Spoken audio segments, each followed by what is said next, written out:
பங்குனி மாதம் புனர்பூச நட்சத்திரமும் சுக்லபட்சம நவமி திதியும் கூடிய திருநாள் ஸ்ரீ ராமன் பிறந்த நாள். இந்த புனிதமான தினமே புண்ணியம் தரும் ஸ்ரீ ராமநவமியாக கொண்டாடப்படுகிறது. அரக்கன் ராவணனின் கொடுமைகளால் மிகவும் துன்புற்ற தேவர்கள் அனைவரும் மகாவிஷ்ணுவிடம் சென்று பிரார்த்தித்து தங்கள் குறைகளை அவரிடம் முறையிட்டனர். மகாவிஷ்ணு அவர்களிடம், கவலை வேண்டாம், திரேதா யுகத்தில் அயோத்தி மன்னன் தசரதன் பெற்ற வரத்தின் காரணமாக அவனுக்கு மகனாக யாம் அவதரிக்கப் போகின்றோம். அச்சமயம் ராவணனை வதம் செய்து உங்கள் துயர் துடைப்போம் என்று கூறினார்.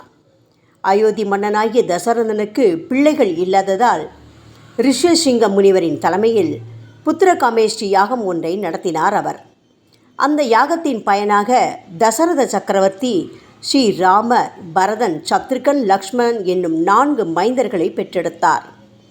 அவர்களுள் முதல் மைந்தனாக அவதரித்தவர் ஸ்ரீராமன். அவர் அவதரித்த அந்த நன்னாளே மகிமை தரும் ஸ்ரீ ராமநவமி திருநாள். இராமாயணத்தின் நாயகனாகவும் மனித உருவில் வாழ்ந்த தெய்வமாகவும் போற்றப்படும் ஸ்ரீராமர் பிறந்த நாளான ராமநவமி திருவிழா நாடு முழுவதும் விமர்சையாக கொண்டாடப்படுகிறது. ஜென்மாஷ்டமியாக கிருஷ்ண ஜெயந்தி கொண்டாடுவதைப் போல் ஸ்ரீ ராமநவமி தமிழகத்தில் உள்ள பெருமாள் ஆலயங்களில் வெகு சிறப்பாக கொண்டாடப்படுகின்றது. அவ்வமயம் ராமநவமி பிரம்மோற்சவம் நடைபெறுவது காணத்தக்கதாகும். மக்கள் எந்த ஒரு காரியத்தையும் அஷ்டமி நவமி திதிகளில் செய்யாமல் தவிர்த்து விடுவதை கண்ட அந்த 2 திதிகளும் மிகவும் வருத்தம் கொண்டு தங்கள் கவலையை மகாவிஷ்ணுவிடம் சென்று முறையிட்டன. பெருமாளே, நாங்கள் என்ன பாவம் செய்தோம்? எங்களை மட்டும் மற்ற திதிகளைப் போல் பார்க்காமல் மக்கள் ஒதுக்கி வைக்கின்றார்களே, எங்களுக்கு இதில் விமோசனமே இல்லையா என்று வருத்தத்துடன் கேட்டன. இதை கேட்டு மனம் இளகிய மகாவிஷ்ணு, மக்கள் உங்கள் இருவரையும் போற்றி துதிக்கும் நாள் ஒன்று விரைவில் வரும். உலக நன்மைக்காக நான் பூமியில் அவதரிக்கும் போது உங்கள் இருவரின் வருத்தமும் நீங்கும் என்று அருள் புரிந்தார். அதன்படியே வசுதேவர் தேவகி தம்பதியினருக்கு அஷ்டமி திதியில் கிருஷ்ணராக அவதரித்தார். அதேபோல் மற்றொரு அவதாரத்தில் தசரதர் கௌசல்யை தம்பதியினருக்கு நவமி திதியில் ராமனாக அவதரித்தார். இந்த 2 அவதாரங்கள் மூலமாக அஷ்டமி நவமி திதிகள் இரண்டும் பெரும் பேறு பெற்றன. இறைவனின் அவதாரங்கள் உதித்த அந்த 2 நாட்களையும் மக்கள் வெகு விமர்சையாக கிருஷ்ண ஜெயந்தி, ஸ்ரீ ராமநவமி என்னும் பெயர்களில் கொண்டாடி மகிழ்கின்றனர். இந்த ஸ்ரீராம நவமியானது 2 விதமாக அனுஷ்டிக்கப்படுகிறது. ஒன்று, சித்திரை மாதம் சுக்லபட்ச பிரதமை திதியில் இருந்து நவமி திதி வரை உள்ள 9 நாட்கள் விரதம் இருப்பது முதல் வகை. இதற்கு கர்ப்ப உற்சவம் என்று பெயர். அடுத்து சித்திரை மாத சுக்லபட்ச நவமி திதியிலிருந்து அடுத்து வரும் 9 நாட்கள் அனுஷ்டிப்பது 2வது வகை. இதற்கு ஜென்ம உற்சவம் என்று பெயர்.